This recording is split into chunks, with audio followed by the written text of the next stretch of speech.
need to have on the new movies you should check out. Hi, Tiana. I know me. All right, then, to our loyal viewers, thank you and keep watching. And to the new folks on here, it's movie review with the Naomi Ray and Sienna. let's get the show on the road. Now, today, I think we should start this with a song so that we can give our audience teams what we're about to do. So, if you can relate to the song, just comment immediately here, okay? Tiana, I hope you're with me. Okay. Hope you're with me. Okay. I try. Oh, yeah. Toyama. Toyama. Okay. Now, I guess some of you might already know we are reviewing Under Siege by Mount Zion Film Productions. Ha! Tiana, like, what's your thoughts? What are your thoughts, rather? That movie, right? Under Siege. Well, I just think it's just about should I say life generally? There are a lot of takes on that movie about a father who picks his career, his pastoral career over his family, and that led the child to go wild and all of that. So I think that's what I think about the movie. Right.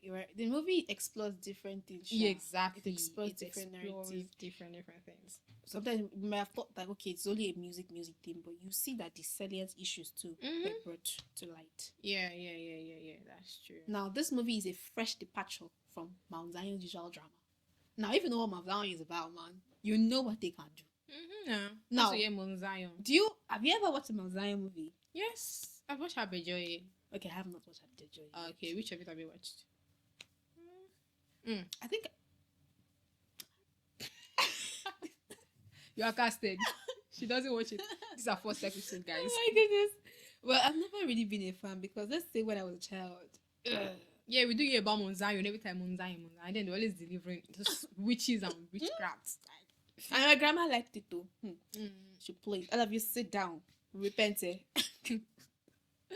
All right. This is a powerful storytelling with soul-stirring songs and strong spiritual theme. Yes. All right. What do you think about this new development for Mount Zion? It's really great. I mean, I just love that music part. Like every of their words is just into music. I'm like, I love this. So, oh my god, so it's really giving kind of giving 100 over 100. Yes, because when we talk about musicals, I think I've only seen musicals from Hollywood. I mean, because I've seen Hollywood movies like body musicals. When we talk about Wicked, if you watch the Wicked, you see the way they sang and everything was inside. So I've not really seen Nigerians do something like that. Especially like this Christian movie, right? No, let's even take it in general. Have we seen a Nigerian musical? No. So now the Christian people now doing Nigerian music. I feel like people like that are not producing Christian movies will look at this and want to create. So I think it's a win-win for everybody. Yeah, sure it is. Now the story follows Kolade, who is portrayed by Grace Mantakit. Now, before we came on here, Tiana was telling me that she was watching the behind the scene. Yeah. Grace Mantakit talk. Yeah. What are your thoughts about his character, how he was, Kolade and all of this? Mike Bamley is his father in real life. Like, well, I think there's a kind of connection between them because he said it in that BTS that you could not imagine him talking back at his father. That's what he said. Did you watch the full BTS? He said that part that you could not imagine talking back at his father. I'm like, I see his father, Mike Bamley. I think in the Christian faith, there are many fathers. Okay, so like spiritual fathers, right? Fathers. Okay, spiritual. Yeah, fathers and fathers. Everybody has fathers. Okay. Well, he actually killed his character in that movie. I mean, like, oh god, this was really fun, Yeah, he really bodied the role. And seeing Grace Mantakit, I'm like, I was like, me all like, All right. Okay, the movie explores spiritual warfare, abusive expectations, and the demands of a toxic music industry.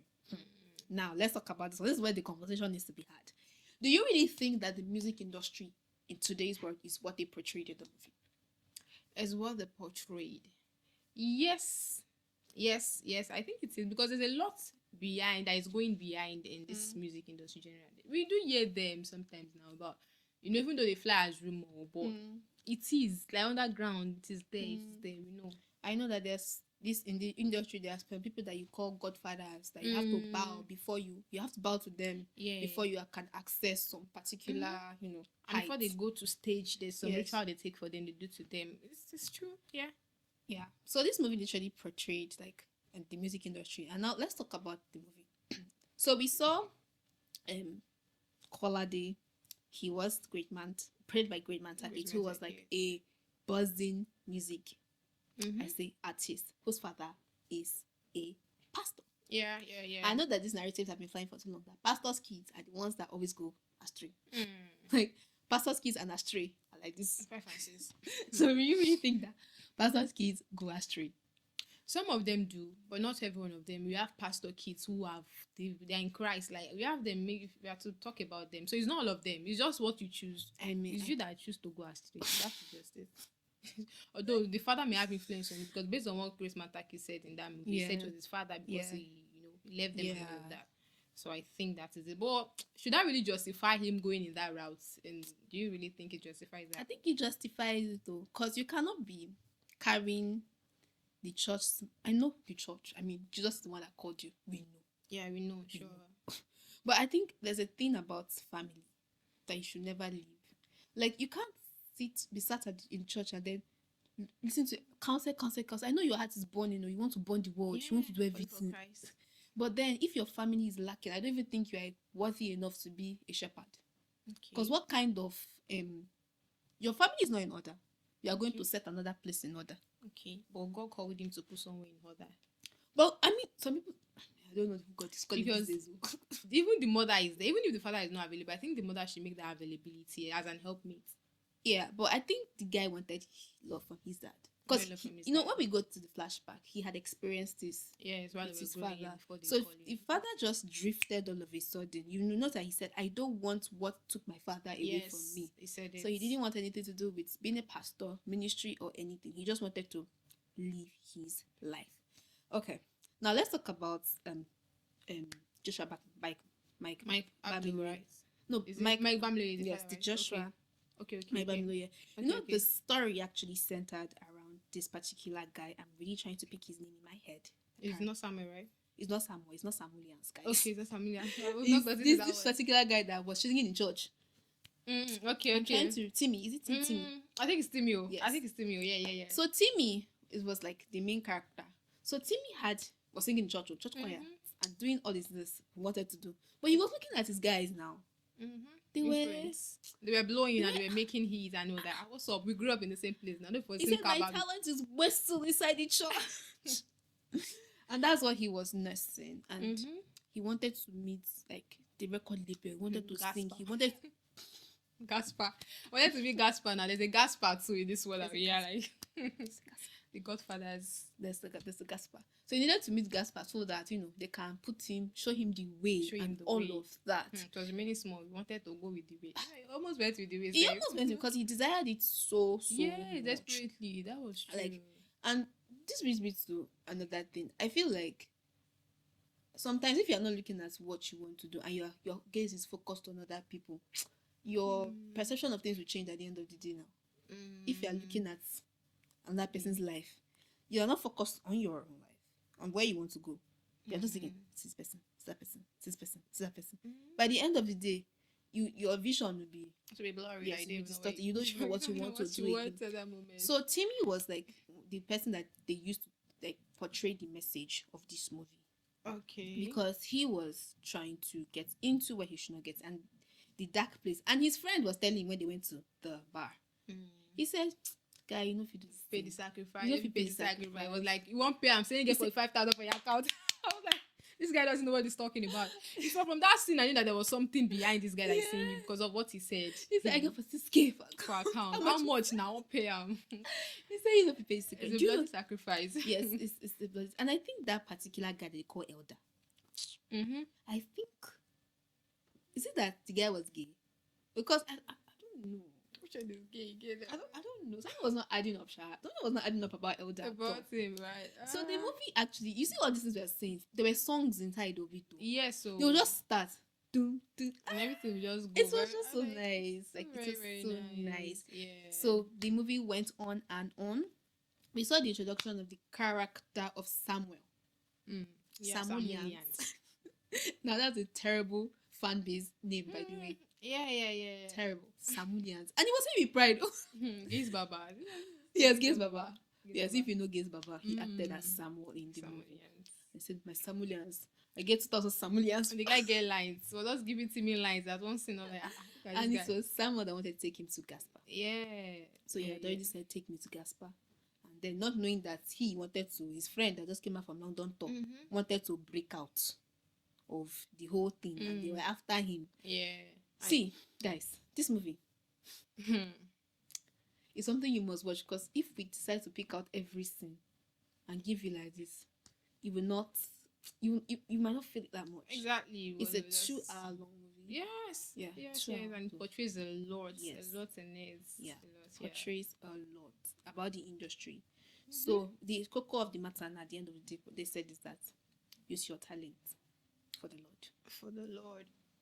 Okay. Should we talk about what about those people who are in church, but then that's only one, that's their prospect. They're just in church, but yeah, they are not earning.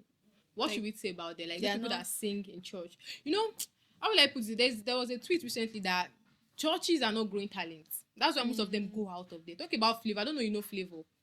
This guy that's and now, God, you are the most high. I love thy name. His name is Flavor. Yeah, his name is Flavor now. I know the song, but I don't know song. His name is Flavor. He was in the church before he ventured into the world. So there's that perception that churches are not growing talent again, not growing stars. So what should we say about that? Do you think it's true or it's not true? It's true, right? That's why you cannot say anything. No. I don't think the church is a place for growing stars. Like giving them the platforms, giving them the platform and helping them. Now I feel like the church might not have to do like you know the way the secular spaces. There's always like a platform, a concert. There's always club gigs. There's always like perform at this festival. All these platforms are there for you to leverage on. Now the church might not have all the platforms, but I know there are a few of them. Like now, sometimes your church there's something I want to say. You can lead the song on Sunday. Okay, what's that? You can lead the choir song on Sunday. Yes. I mean, there are people that do it, but I think there's just this man has this insatiable feeling inside of him. Like you always want more. You always want more. Because you are seeing like other people. And again, if you are in church and you are singing from the church, I know most of these secular musicians broke out from the church. Yes. If you look at Beyonce, she was once singing in the church. She was in the choir. If you look at most of these rappers, they were in the choir. They came from the church. Yes. But the way things are going now, if your gaze is not locked in on what you want, you would end up deviating. At the end of you end up going to sing another thing because you don't really know who you want to represent. Okay. So if your gaze is not locked in on who you want to like stand for, you will definitely, it's not a matter of this thing. You will just definitely you definitely go and you will not see anything in this because it will pay your bills massively. Yes. It will take care of you. Yes. You will travel, you will meet people, you will sit at high tables, and then you look back and say, nah, the church was not worth it at the end of the day. Now let's take Chidima for example. Sorry, we are doing too much. Yeah, I feel so too. Let's take Chidima for example. She won Project Fame West Africa. She came from First Square. She was in the choir. I heard that the choir sponsored her ticket to go to Project Fame. She won. She came back and she was singing. What's the song again? I think it was Miss Katie Kaylor. And she was singing songs, and then she was getting features and she was getting endorsements. Because I know one time, I think maybe she was an MTN. She was getting endorsement. She was up there. Yeah. Now, fast forward now, Chidima is back in the church. Yes, I saw it too. She came back, and I'm like, okay, what was that? What's happening? Okay, but at the end of the day, I'm not against singing secular music. I'm just sing what we can listen to. Yeah, the lyrics should be something you can listen to. Don't kill me. Don't kill me. Then you something you serious pause and say, what were you thinking? Before singing this song, right? Yeah. Don't kill us with your songs. I mean, if that's why I respect Johnny Drill. I respect Chike. I also respect Asha. Does Asha still sing? I don't know if she sings now, but I don't know that the songs are like her songs before. Yeah, I respect her lyrics. Like I respect her person. Yes, very. And they are not in the church. They are not gospel. They're not gospel. They're not worldly. They're secular. There's something called secular music. Yes, it's just in the middle, right? It's not what this song you will know. You will know. And there's gospel song. And we also like love the fact that what they are doing with gospel songs is Afro gospel now. Yes. But people still view that like the kind of sin. Like talk about this Mrs. Bliss song. When he sang, the one song that he sang very recently, people said that it's not good. That's because of the beats. people are so particular about the beat. They want to, even this song, can never turn back. Oh no, the Christians. Why? Because I think people are used to Christian songs being solo. Be so lame, like morning song. They don't want vibe songs. If it's not sounding like a hymn, and if you're not just, it's not Christian enough.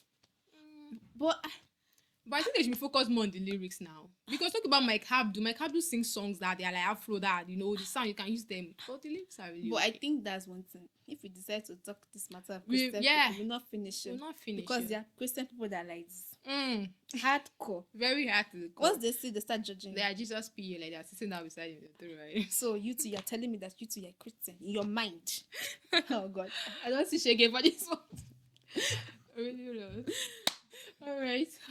We said too much. Really too much. Like, this is one of, maybe because we're sitting down this time around, like we're comfortable. Yeah, I think I'm more comfortable this time around. Thanks to TLIG for the platform, actually.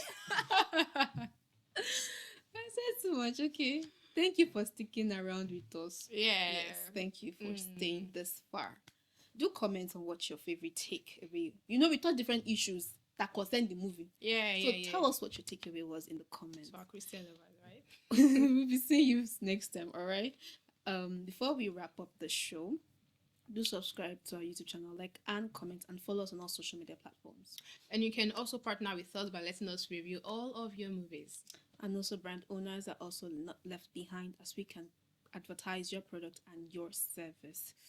All right, now we have to go. Yes. We'll be seeing you soon. I am Naomi Urayi. And I am Tiana. Bye for now.